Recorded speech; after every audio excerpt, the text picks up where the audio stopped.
एक दिन महाराज युधिष्ठिर ने भगवान श्री कृष्ण से कहा, हे प्रभु, कोई ऐसा उत्तम व्रत बतलाइए जिसके प्रभाव से मनुष्य के सांसारिक दुख दूर होकर वे पुत्र एवं पौत्रवान हो जाएं। यह सुनकर भगवान श्री कृष्ण बोले, हे राजन, तुमने बड़ा ही उत्तम प्रश्न किया है। मैं तुमको एक पौराणिक इतिहास सुनाता हूँ, ध्यान पूर्वक सुनो।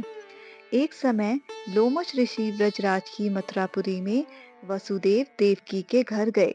ऋषिराज को आया हुआ देख दोनों अत्यंत प्रसन्न हुए तथा उनको उत्तम आसन पर बैठाकर उनका अनेक प्रकार से वंदन और सत्कार किया। फिर मुनि के चरणों तक से अपने घर तथा शरीर को पवित्र किया। वह प्रसन्न होकर उनको कथा सुनाने लगे। कथा कहते हुए लोमश ऋषि ने कहा कि हे देवकी, दुष्ट दुराचारी कंस ने तुम्हारे कई पुत्र मार डाले हैं, जिसके कारण तुम्हारा मन अत्यंत दुखी है। इसी प्रकार राजा नहुस की पत्नी चंद्रमुखी भी दुखी रहा करती थी, किंतु उसने संतान सप्तमी का व्रत विधि विधान सहित किया, जिसके प्रताप से उनको संतान का सुख प्राप्त हुआ। यह सुनकर देवकी ने हाथ जोड़कर मुनि से कहा, हे ऋषिराज, कृपा करके रानी चंद्रमुखी का संपूर्ण वृत्तांत तथा इस कथा का विधान विस्तार पूर्वक बतलाइए, जिससे मैं भी इस दुख से छुटकारा पा सकूं। लोमस ऋषि ने कहा कि हे देवकी, अयोध्या के राजा नहुष थे। उनकी पत्नी चंद्रमुखी अत्यंत सुंदर थी। उनके नगर में विष्णुगुप्त नाम का एक ब्राह्मण रहता था। उसकी स्त्री का नाम भद्रमुखी था। वह भी अत्यंत रूपवती सुंदर थी। रानी और ब्राह्मणी में अत्यंत प्रेम था। एक दिन दोनों सरयू नदी में स्नान करने के लिए गईं। वहां उन्होंने देखा कि बहुत सी स्त्रियां सरयू नदी में स्नान करके निर्मल वस्त्र पहनकर एक मंडप में शंकर एवं पार्वती की मूर्ति स्थापित कर पूजा कर रही थी। रानी और ब्राह्मणी ने यह देखकर उन स्त्रियों से पूछा कि बहनों, तुम यह किस देवता का और किस कारण से पूजन व्रत आदि कर रही हो? यह सुन स्त्रियों ने कहा कि हम संतान सप्तमी का व्रत कर रही हैं और हमने शिव पार्वती का पूजन किया है। यह सब इसी पुनीत संतान सप्तमी व्रत का विधान है। यह सुनकर रानी और ब्राह्मणी ने भी इस व्रत को करने का मन ही मन संकल्प किया और घर वापस लौट आई। ब्राह्मणी भद्रमुखी तो इस व्रत को नियम पूर्वक करती रही, किंतु रानी चंद्रमुखी राजमत के कारण कभी इसको करती और कभी ना करती, कभी भूल हो जाती। कुछ समय बाद दोनों मर गईं।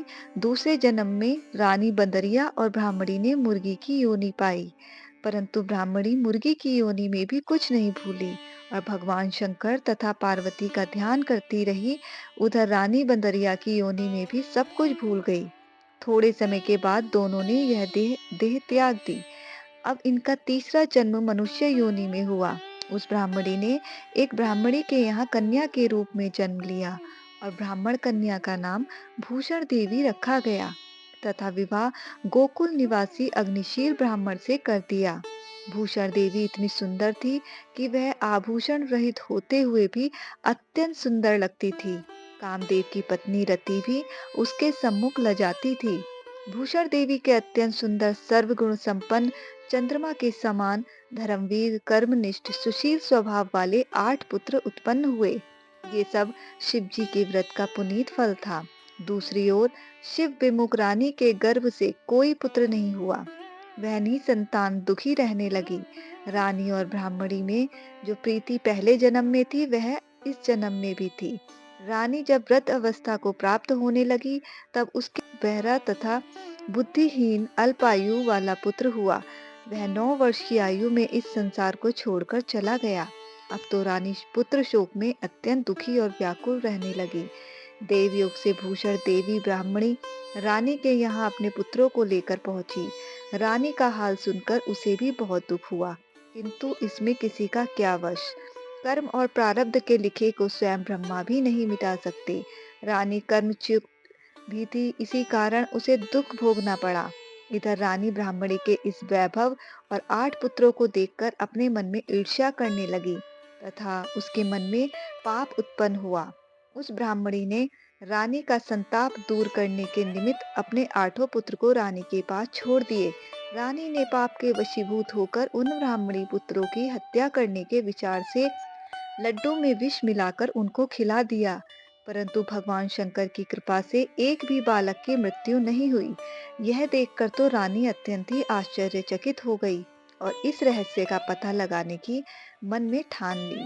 भगवान की पूजा से निवृत्त होकर जब भूषण देवी आई तो रानी ने उससे कहा कि मैंने तेरे पुत्रों को मारने के लिए इनको जहर मिलाकर लड्डू खिलाया था, लेकिन इनमें से एक भी नहीं मरा। तूने ऐसा कौन सा दान पुण्य व्रत किया है जिसके कारण तेरे यह पुत्र नहीं मरे और तू नित्य नए सुख भोग रही है? तेरा बड़ा सौभाग्य है। इसका भेद तू मुझसे निष्कपट होकर समझा, मैं तेरी बड़ी ऋणी रहूंगी। रानी के ऐसे दीन वचन सुनकर भूषण ब्राह्मणी कहने लगी, सुनो, तुमको 3 जन्म का हाल कहती हूँ, सो ध्यान पूर्वक सुनना। पहले जन्म में तुम राजा नहुस की पत्नी थी और तुम्हारा नाम चंद्रमुखी था और मेरा नाम भद्रमुखी था। मैं एक ब्राह्मणी थी। तुम अयोध्या में रहते थे और मेरी तुम्हारी बड़ी प्रीति थी। एक दिन हम दोनों सरयू नदी में स्नान करने गए और दूसरी स्त्रियों को संतान सप्तमी का उपवास, शिव जी का पूजन अर्चना करता देख हमने इस उत्तम व्रत को करने की प्रतिज्ञा की थी। किंतु तुम सब कुछ भूल गई और झूठ बोलने का दोष तुमको लगा और तुम आज भी इस भोग को भोग रही हो। मैंने इस संतान सप्तमी व्रत को आचार विचार सहित नियम पूर्वक सदैव किया और आज भी करती हूँ। दूसरे जन्म में तुमने बदरिया का जन्म लिया और मुझे मुर्गी की योनि मिली। भगवान शंकर की कृपा से मैं इस जन्म में भी यह व्रत करना नहीं भूली और निरंतर उस व्रत को नियमानुसार करती रही। तुम अपने बंदरिया के जन्म में भी इसे भूल गई। मैं तो समझती हूँ कि तुम्हारे ऊपर यह जो भी भारी संकट है, उसका एकमात्र यही कारण है और दूसरा कोई इसका कारण नहीं हो सकता। इसलिए मैं तो कहती हूँ कि अब भी संतान सप्तमी व्रत को विधि सहित करिए, जिससे तुम्हारा यह संकट दूर हो जाए। लोमश ऋषि ने कहा, हे देवकी, भूषण ब्राह्मणी के मुख से अपने पूर्व जन्म की कथा तथा संतान सप्तमी व्रत संकल्प इत्यादि सुनकर रानी को पुरानी बातें याद आ गईं और वह पश्चाताप करने लगी तथा भूषण ब्राह्मणी के चरणों में पड़कर क्षमा याचना करने लगी और भगवान शंकर पार्वती जी की अपार महिमा के गीत गाने लगी। उस दिन से रानी ने नियमानुसार संतान सप्तमी का व्रत किया, जिसके प्रभाव से रानी को संतान सुख भी मिला तथा वह संपूर्ण सुख को भोग कर रानी शिवलोक को गई। भगवान शंकर के व्रत का ऐसा प्रभाव है कि पथभ्रष्ट मनुष्य भी अपने पथ पर अग्रसर हो जाता है और अनंत ऐश्वर्य भोग कर मोक्ष को प्राप्त करता है।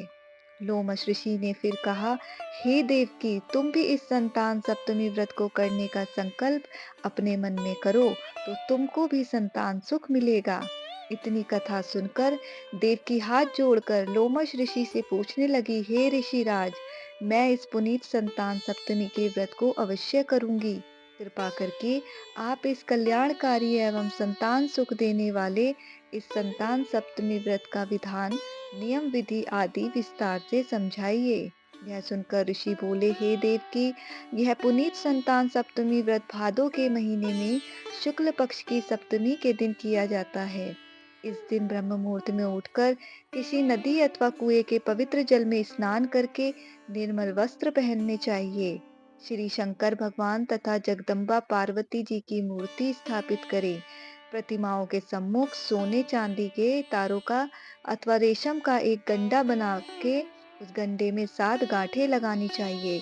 इस गंडे को धूप दीप अष्टगंध से पूजा करके अपने हाथ में बांधे और भगवान शंकर से अपनी कामना सफल होने की प्रार्थना करें। 7 पुआ बनाकर भगवान का भोग लगावे और साथ ही पुए एवं यथाशक्ति सोने या चांदी की अंगूठी बनाकर इन सबको एक तांबे के पात्र में रखकर और उनका विधि विधान से पूजन करके किसी सदाचारी धर्मनिष्ठ सत्पात्रा ब्राह्मण को दान देना चाहिए। उसके पश्चात 7 पुआ स्वयं प्रसाद के रूप में ग्रहण करें। इस प्रकार इस संतान सप्तमी व्रत का पारायण करना चाहिए। प्रति साल की शुक्ल पक्ष की सप्तमी के दिन, हे देवकी, इस व्रत को इस प्रकार करने से समस्त पाप नष्ट होते हैं और भाग्यशाली संतान उत्पन्न होती है तथा अंत में शिवलोक की प्राप्ति होती है। हे देवकी, मैंने तुमको संतान सप्तमी का व्रत संपूर्ण विधान विस्तार सहित वर्णन किया है। उसको अब तुम नियम पूर्वक करो, जिससे तुमको उत्तम संतान पैदा होगी। इतनी कथा कहकर भगवान आनंद कंद श्री कृष्ण ने धर्मावतार युधिष्ठिर से कहा कि श्री लोमस ऋषि इस प्रकार हमारी माता को शिक्षा देकर चले गए। ऋषि के कथनानुसार हमारी माता देवकी ने इस व्रत को नियमानुसार किया, जिसके प्रभाव से हम उत्पन्न हुए। यह व्रत विशेष रूप से स्त्रियों के लिए कल्याणकारी है, परंतु पुरुषों को भी समान रूप से कल्याणदायक है। संतान सुख देने वाला, पापों का नाश करने वाला यह उत्तम व्रत है। नियम पूर्वक जो कोई इस व्रत को करता है और भगवान शंकर और पार्वती जी की सच्ची मन से आराधना करता है, निश्चय ही अमर पद प्राप्त कर अंत में शिवलोक को जाता है। बोलो शंकर भगवान की जय।